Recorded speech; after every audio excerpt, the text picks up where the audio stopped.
Last ఇంటర్వ్యూలో ఒక మాట అన్నారు, యా అసెంబ్లీలో మీరు అండ్ పవన్ కళ్యాణ్ గారు ఇద్దరు అసెంబ్లీలో రిప్రజెంట్ చేయబోతున్నారు అధ్యక్ష అని చెప్పి అక్కడ వాళ్ళని రిప్రజెంట్ చేస్తూ మీ సమస్యలను లేకపోతే రాష్ట్ర హితం కోసం పోరాడబోతున్నారని అన్నారు. సో మీరైతే ఇందాక మీకు అడిగాను మీరు గెలుస్తున్నారా అంటే 4వ తారీఖు వరకు ఆగాలి అన్నారు.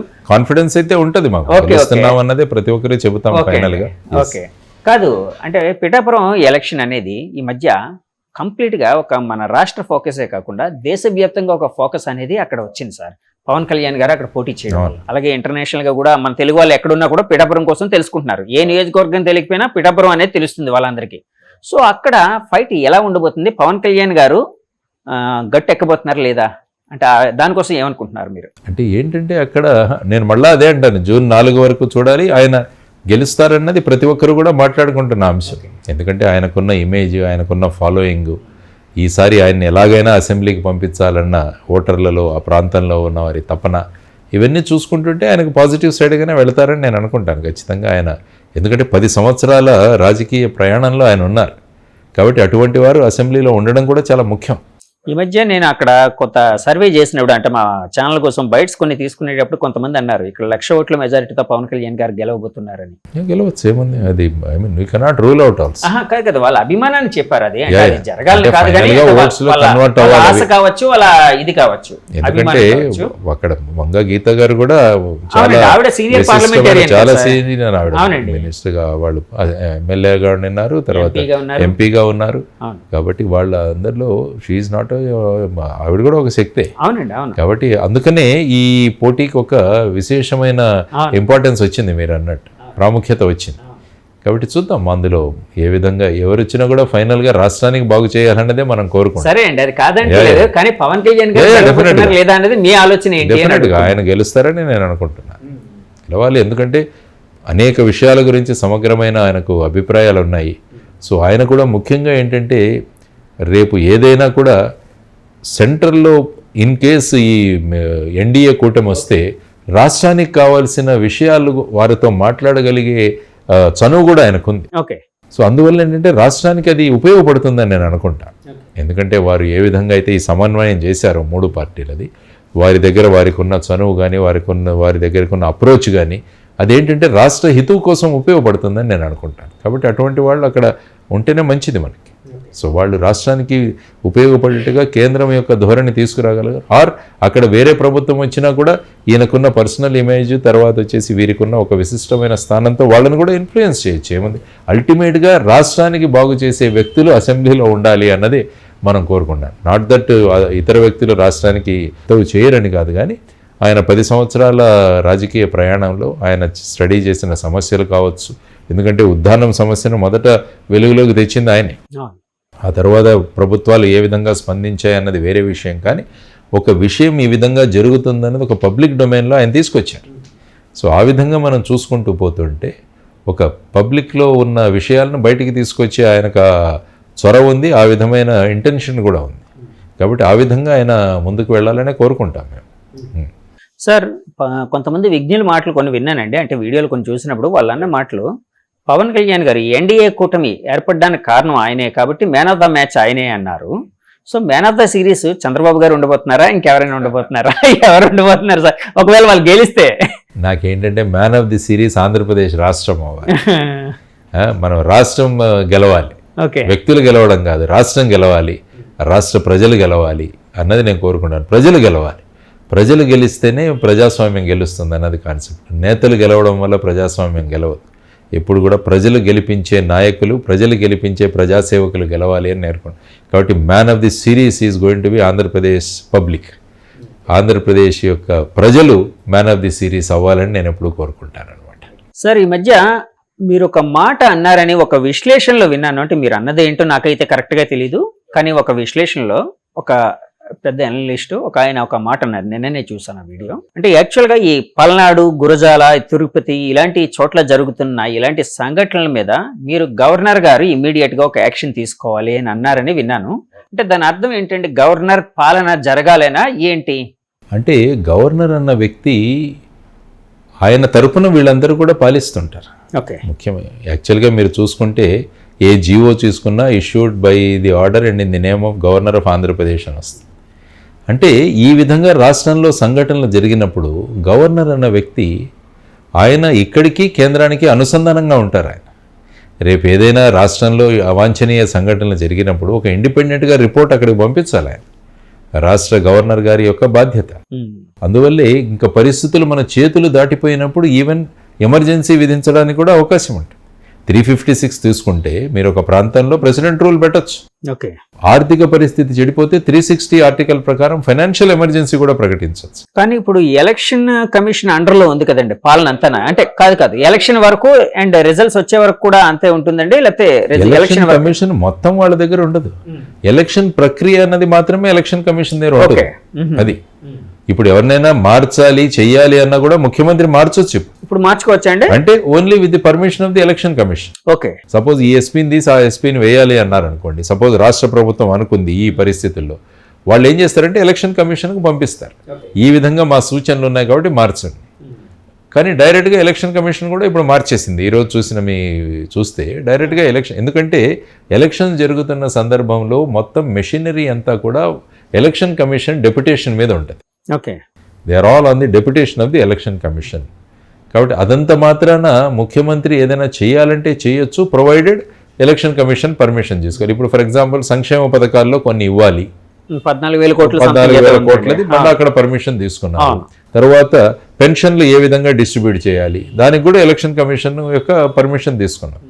అంటే ఎలక్షన్స్ ప్రక్రియ మీద ఈ విషయాలు ప్రభావం చూపిస్తాయి. కాబట్టి ఎలక్షన్ కమిషన్ పరిగణలోకి తీసుకొచ్చిన తర్వాత వాళ్ళు ఏ విధమైన అభిప్రాయం వ్యక్తం చేస్తే దాన్ని బట్టేవారు.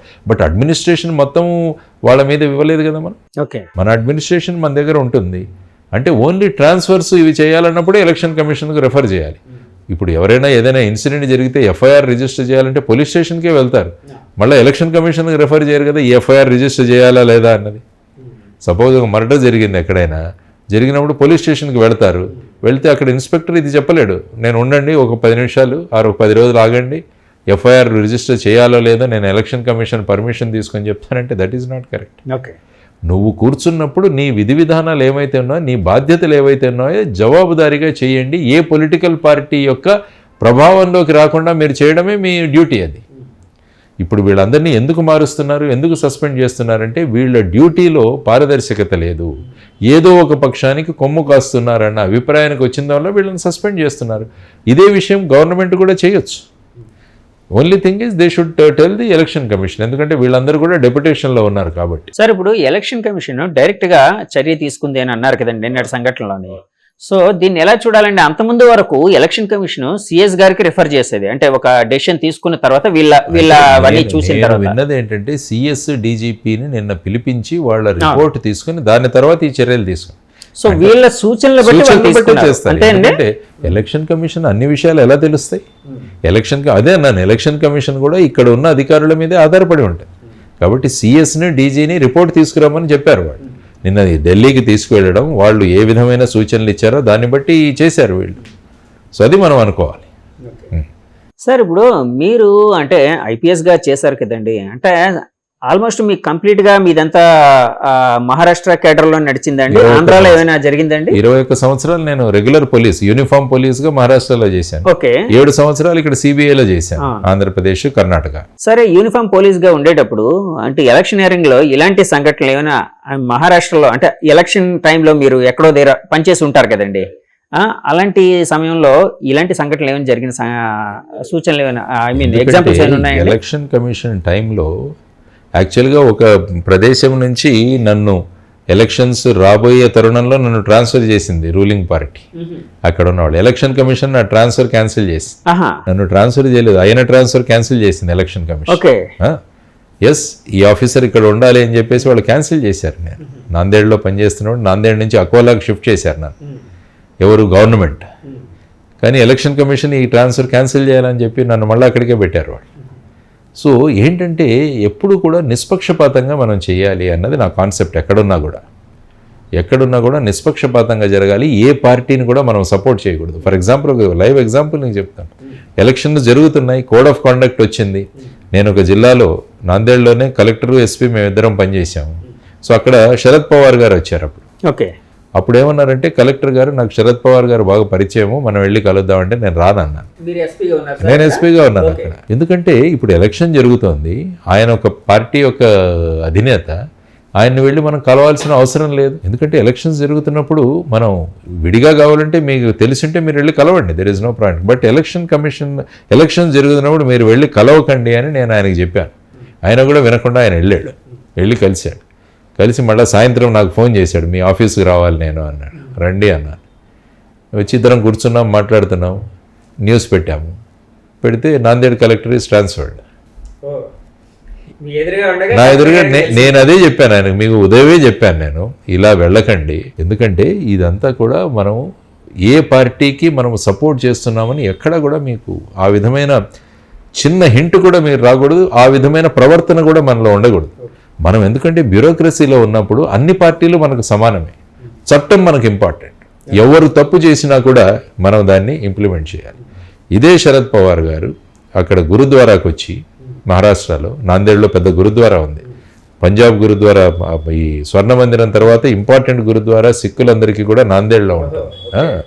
అక్కడికి వచ్చి ఆయన ఒక మీటింగ్ తీసుకొని అందులో ఓపెన్గా మా పార్టీకి సపోర్ట్ చేయండి అని చెప్పి ఆ గురుద్వారా ప్రమేసెస్లో మాట్లాడారు.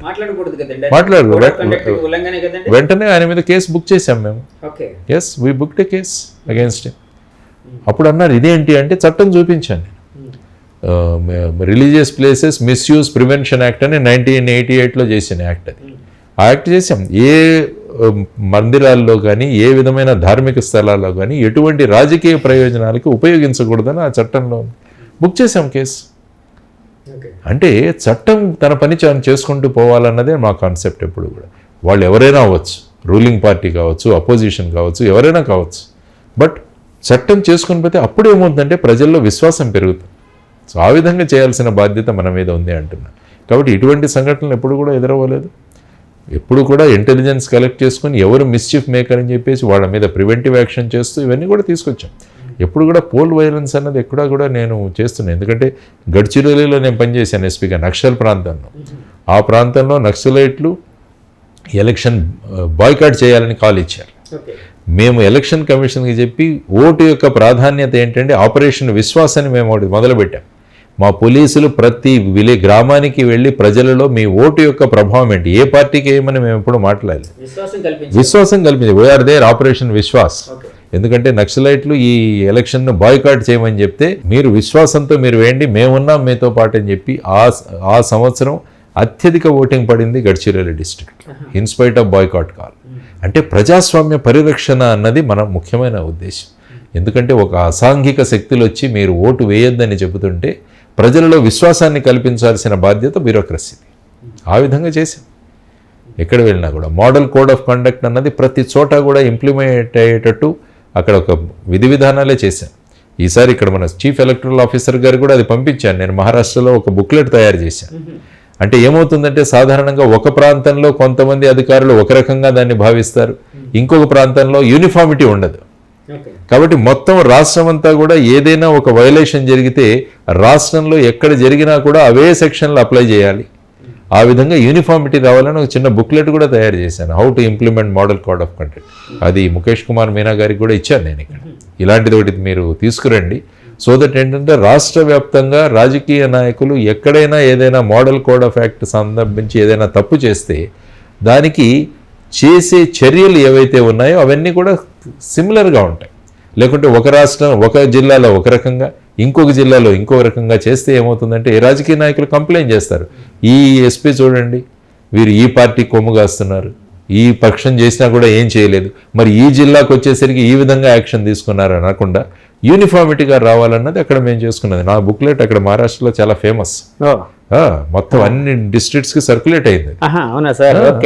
అదే పుస్తకాన్ని నేను ఇక్కడ కూడా ఇవ్వడం జరిగింది. ఇలాంటిది మీరు తీసుకురండి, తీసుకున్నారు, నాకు పంపించండి, మేము ఇంప్లిమెంట్ చేస్తామని పంపించాను. అది కాబట్టి నేను నన్ను రిక్వెస్ట్ చేసిందంతా కూడా, ఎందుకంటే రాష్ట్రం అన్నది మోడల్ కోడ్ ఆఫ్ కండక్ట్ ఇంప్లిమెంటేషన్లో కరెక్ట్గా ఉందని వస్తే రాష్ట్రానికి పేరు వస్తుంది. ఎలక్షన్ కమిషన్ ఆఫ్ ఇండియా కూడా అనుకుంటుంది కదా ఈ రాష్ట్రంలో అన్నీ చక్కగా అమలు అవుతున్నాయని. సో అది ఎప్పుడు చూసినా కూడా your state should be important. Me individual కాదు, మీ ఇండివిజువల్ పార్టీ కాదు, రాష్ట్రం బాగుండాలి, రాష్ట్రం యొక్క పేరు ప్రతి చోట కూడా విశిష్టంగా అందరూ మాట్లాడుకోగలగాలి. ఆ కాన్సెప్ట్స్తో వచ్చిన వాళ్ళం మేము. కాబట్టి ఎన్నికలు అయిన తర్వాత, కౌంటింగ్ అయిన తర్వాత కూడా అన్ని రాజకీయ పక్షాలకు నేను చేస్తున్న విన్నపం అది. 10 సంవత్సరాలు పోగొట్టుకున్నాం. ఈ 5 సంవత్సరాలు మనం వాడదాం, అందరం కలిసి ఒక జట్టుగా పనిచేద్దాం, ఒక టీమ్గా పనిచేద్దాం, రాష్ట్రానికి పునర్వైభవాన్ని తీసుకొద్దాం మనం అందరం కూడా అన్నది నా ప్రగాఢమైన కోరిక. సార్, ఇప్పుడు గురజాల, తిరుపతి ఇలాంటి చోట్ల ఈ వైలెన్స్ కారణమైన వ్యక్తులు, అంటే పార్టీల కోసం నేను మాట్లాడలేదు, ఈ పార్టీ ఆ పార్టీ కాదు, ఆ వ్యక్తులు ఎవరైతే ఉన్నారో వాళ్ళకి ఎలాంటి శిక్షలు విధించాలంటారు? నేరం నిరూపణ అయితే నేర నిరూపణ ఇప్పుడు ఏం చేయాలంటే, ఈ ఎలక్షన్ కాలంలో జరిగిన చట్టాలన్నిటి కూడా ఇమీడియట్గా మీరు స్పెషల్ కోర్ట్స్ ద్వారా వాటిని పరిష్కరించండి. అంటే ఇన్వెస్టిగేషన్ త్వరగా జరగాలి, ఛార్జ్షీట్లు వేయాలి.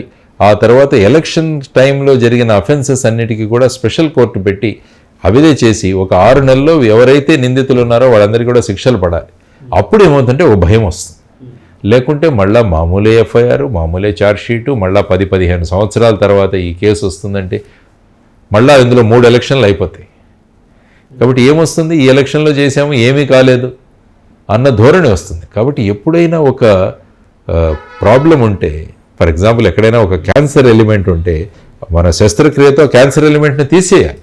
దాన్ని అలౌ చేస్తే ఏమవుతుందంటే మొత్తం బాడీ అంతా కూడా అది ప్రభావం చూపుతుంది. ఇది కూడా అలాంటిది. ఎక్కడైతే ఈ మిస్యూఫ్ మాంగర్స్ ఉన్నారో వీళ్ళను వెంటనే కనుక గుర్తించి వాళ్ళ మీద చర్యలు తీసుకొని ఒక స్పెషల్ 6 నెలల్లో ఈ కేసులన్నింటినీ కూడా మేము ప్రత్యేకమైన మ్యాజిస్ట్రేట్లను పెట్టి చేస్తామని హైకోర్టుకు రిక్వెస్ట్ చేసి మనం ఆ ఫెసిలిటీస్ ఇచ్చి ఇవి చేయగలిగితే భయం పడుతుంది వీళ్ళందరిలో కూడా. అంటే చట్టాన్ని చేతుల్లోకి తీసుకుంటే ఏమవుతుంది, ముఖ్యంగా ఎలక్షన్లో అన్న మెసేజ్ వాళ్ళకి వెళ్ళాలి ఈ మిస్యూఫ్ మాంగర్స్కి. అప్పుడే సమాజం శాంతితో ఉంటుంది. లేకుంటే అశాంతి నిండిపోతుంది. ఏం కాలేదు మాకు, ఏం చేశారు, ఆ విధంగా నెగిటివిటీ అన్నది త్వరగా ప్రచారం అవుతుంది పాజిటివిటీ కన్నా. మంచి అన్నది ఎప్పుడు కూడా చాలా సమయం తీసుకుంటుంది సమాజంలో విస్తృతంగా వెళ్ళడానికి. చెడు అన్నది చాలా త్వరగా వెళ్ళిపోతుంది. కాబట్టి ఈ చెడు ఎలిమెంట్స్ని ప్రమోట్ చేస్తున్న వాళ్ళందరినీ కూడా మనం కంట్రోల్ చేయగలగాలంటే ఇటువంటి మార్గాలు మనం ఎంచుకోవాలి. సార్, ఇక్కడ ఒక పర్సనల్ క్వశ్చన్ అడుగుతున్నాను సార్. అంటే యాక్చువల్గా ఇప్పుడు జయభారతి పార్టీ పెట్టారు, మీ ఆశయాలను తీసుకుని వెళ్తున్నారు జనాల్లోకి. కానీ జేడి లక్ష్మీనారాయణ గారు ఎప్పుడు ఒక సెంట్రిక్ పర్సన్గా అంటే టాప్ లీడర్గా ఉండాలనుకున్నారు, నెంబర్ 1 పొజిషన్లో ఉండాలనుకున్నారు. దానివల్లనే పవన్ కళ్యాణ్ గారితో విభేదించి బయటకు వచ్చేశారు. ఇందాక కూడా నేను వస్తూ ఉంటే ఒక కుర్రాడు, అంటే ఫస్ట్ టైం ఓటరు నాతో అన్నమాట, జేడి లక్ష్మీనారాయణ గారు ఆ పార్టీలో ఉండుంటే ఇప్పుడు వైజాగ్ ఎంపీ అయ్యేవారు అని అన్నాడు నాతో ఒక కుర్రాడు ఇందాక. సో కాదు, అట్లాగేమైనా ఉందా? మీరు అంటే నెంబర్ 1 ప్లేస్లో నేను ఉండాలి, సో ఇద్దరు నెంబర్ 1 ప్లేస్లో ఉండడం వల్ల అక్కడ ఫిట్ కాకపోవడం వల్ల బయటికి రావడం జరిగిందా? నేను ఎప్పుడు కూడా రాష్ట్రం నెంబర్ 1గా ఉండాలని కోరుకుంటాను. నేను నెంబర్ 1గా ఉండడం కాదు. దానికోసం ఏంటంటే నిర్దిష్టమైన ఐడియాలు మనకు ఉంటాయి. ఆ ఐడియాలను అమలు చేయాలి అంటే ఏమవుతుందంటే మనకు ఆ విధమైన వాతావరణం కావాలి. నేను ఇప్పుడు అదే అంటున్నాను. ఈవెన్ ఎన్నికల్లో రిజల్ట్స్ వచ్చిన తర్వాత కూడా అందరం కలిసి పనిచేద్దామని నేను అంటున్నాను, కానీ నా మాటే నెగ్గాలి అని నేను అనట్లేదు. ఇప్పుడు అందరం కలిసి పనిచేసి రాష్ట్రాన్ని నెంబర్ 1లో పెడదామని అనుకుంటాను. ఎందుకంటే నేను సుస్పష్టంగా నా భావాలను వ్యక్తం చేసే వ్యక్తి. కానీ రాజకీయ పార్టీల్లో ఎలాగుంటుందంటే ఆ విధంగా సుస్పష్టంగా అభిప్రాయాలు వ్యక్తం చేసే వాళ్ళకి పెద్ద నచ్చకపోవచ్చు చాలా చోట్ల. ఈ పర్టికులర్ కేసులో నేను చెప్పట్లేదు, జనసేన గురించి నేను మాట్లాడట్లేదు. కానీ మిగతా పార్టీల్లో కూడా ఎక్కడైనా చూడండి, ఒక డిసెంట్ వాయిస్ ఎక్కడైనా ఉంటుందా? ఇప్పుడు ప్రస్తుత పార్టీ తీసుకుంటే, ప్రస్తుత ప్రభుత్వం తీసుకుంటే ఎమ్మెల్యేలకు వాళ్లకు 2 సంవత్సరాలకు 3 సంవత్సరాలకే ముఖ్యమంత్రితో కలిసే అవకాశం కూడా లేదని విన్నాను నేను. ఇంకా అభిప్రాయాలు వ్యక్తం చేసేది ఏముంది? వన్ వే కమ్యూనికేషన్, అటు నుంచి ఇస్తే వినడమే. కానీ యాక్చువల్గా నేను అనేది ఏంటంటే ప్రజాస్వామ్యంలో చర్చలు జరగాలంటాను నేను. ప్రతి విషయం మీద చర్చ జరగాలి, ప్రతి ఒక్కరూ వాళ్ళ అభిప్రాయాన్ని వ్యక్తం చేయగలగాలి. ఎప్పుడైతే ఇతర వ్యక్తి యొక్క అభిప్రాయం నాకన్నా మంచిదనిపిస్తే దాన్ని యాక్సెప్ట్ చేసుకునే పెద్ద మనసు కూడా ఉండాలి అందరికీ. అయ్యో వీరికి ఎక్కువ తెలిసే అన్నది సాధారణంగా ఏంటంటే పొలిటికల్ పార్టీల్లో ఎవరైనా ఎదుగుతుంటే వాళ్ళని నొక్కేదానికి ప్రయత్నం చేస్తుంటారు. ఎందుకంటే ఎప్పుడు కూడా లీడర్షిప్ ఎప్పుడు కూడా ఫాలోవర్స్ ఎక్కువ కావాలనుకుంటారు, కానీ లీడర్స్ ఎక్కువ కావాలని కోరుకోరు పార్టీలో. అందుకనే అన్నాను, మంచి లీడర్కి మీడియాకర్ లీడర్కి తేడా ఏంటంటే మంచి లీడర్ ఎప్పుడు కూడా మిగతా వాళ్ళను తన స్థాయికి తీసుకురావడానికి ప్రయత్నిస్తాడు. మీడియాకర్ కానీ ఈ పూర్ లీడర్స్ ఏమంటారంటే ఎవరు ఎదగకూడదు, మనం ఏం చెప్తే అది ఫాలో అవ్వాలి అని అంటారు. మోనోపలి ఉండకూడదు. అది చాలా పార్టీల్లో మనం చూస్తున్నాం. సో ఆ విధంగా ఉండకూడదు. ఎప్పుడు కూడా పార్టీ నాయకులు ఎప్పుడు కూడా స్వతంత్ర గొంతుకలని, స్వతంత్ర ఆలోచనలని మనం తీసుకొచ్చి బ్రాడ్ మైండెడ్గా అందరినీ ఆలోచించగలం. సార్ ఇలాంటి ఆలోచన ధోరణి ఎక్కువగా ఈ ప్రాంతీయ పార్టీలోనే ఉంది కదండి, అంటే జాతీయ పార్టీలో ఉండదేమో అండి, ఉంటుందా అండి అక్కడ కూడా? జాతీయ పార్టీలు కూడా నాయకత్వం ఎలా ఉంది అన్న దాని మీద ఆధారపడి ఉంటుంది. ఫర్ ఎగ్జాంపుల్ ప్రస్తుతం ఉన్న భారతీయ జనతా పార్టీ తీసుకుంటే 2 వ్యక్తులే శాసిస్తున్నారు మొత్తం మీద. మొత్తం దేశ రాజకీయాలని ఆ పార్టీలో వీళ్ళిద్దరి పేర్లే వినపడతాయి. మోడీ గారు, అమిత్ షా గారి పేర్లే వినపడతాయి, మిగతా వాళ్ళ పేర్లు వినపడలేదు.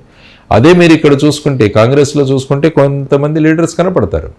సోనియా గాంధీ గారు కావచ్చు, రాహుల్ గాంధీ గారు కావచ్చు, మల్లికార్జున ఖార్గే కావచ్చు, కేసీ వేణుగోపాల్ గారు కావచ్చు, కొప్పుల రాజు గారు కావచ్చు, ఇలా రకరకాల కమిటీల్లో ఉన్న వాళ్ళ పేర్లు అక్కడక్కడ వినపడుతుంటాయి. అప్పట్లో అనేవారు కదా సార్, కాంగ్రెస్ పార్టీలో రాష్ట్ర వ్యాప్తంగా ఎలక్షన్ నడిస్తే ప్రతి ఒక్కరు సీఎం క్యాండిడేట్ అని. అంతే కదా. ఇప్పుడు చూసుకుంటే తెలంగాణలో కూడా ఏమైంది, ఎంతమంది సీఎం క్యాండిడేట్లు ఎమర్జ్ అయ్యారు అక్కడ. కానీ ఇక్కడ అలా కాదు కదా, నేను సీఎంగానే వస్తానంటారు అసెంబ్లీకి. అంటే it's all revolves around 1%. Chandrababu Naidu గారు అంతే కదా, ఆయన అదే అన్నారు కదా, నేను మళ్ళా అసెంబ్లీలోకి ముఖ్యమంత్రిగానే అడుగు పెడతానన్నారు ఆయన.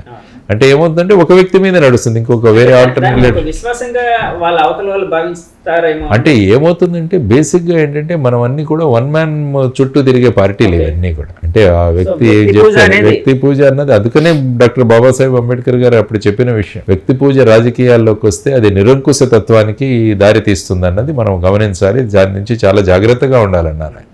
సో ఇంటర్నల్గా మీరు పార్టీల్లోనే ప్రజాస్వామ్యం ఉండాలి కదా.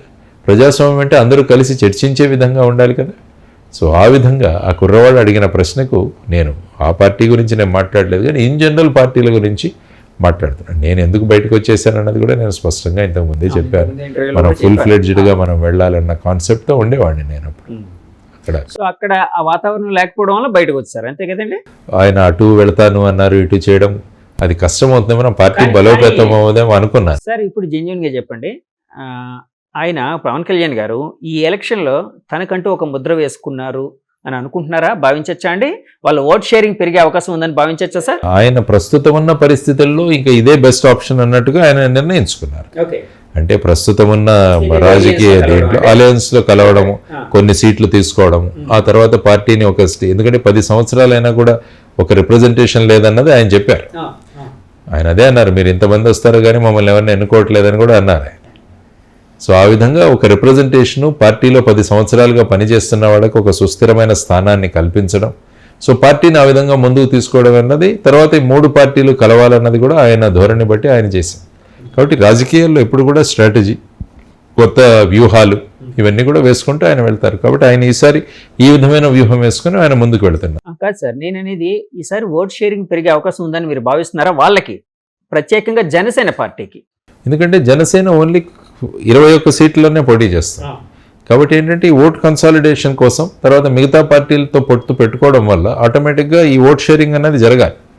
ఓట్ షేరింగ్ అన్నది జరుగుతుంది, ఎందుకంటే ఇండివిజువల్ పార్టీగా ఇప్పుడు అవ్వచ్చు, కానీ అదంతా కలిసిన ఓట్ అవుతుంది. అది ఇప్పుడు రేపు జనసేనకు వచ్చే ఓట్లన్నీ కూడా భారతీయ జనతా పార్టీ, తెలుగుదేశం, జనసేన యొక్క ఓన్ ఓట్, ఇవన్నీ కలిసి పడతాయి. ఇంతకుముందు ఎన్నికల్లో 2019లో పడిన ఓటు జనసేనకు మాత్రమే పడింది. ఆ ఓటు వాళ్ళు 5.6%. అది పెరిగే అవకాశం ఉంటుంది, డెఫినెట్గా ఉంటుంది సార్. అలా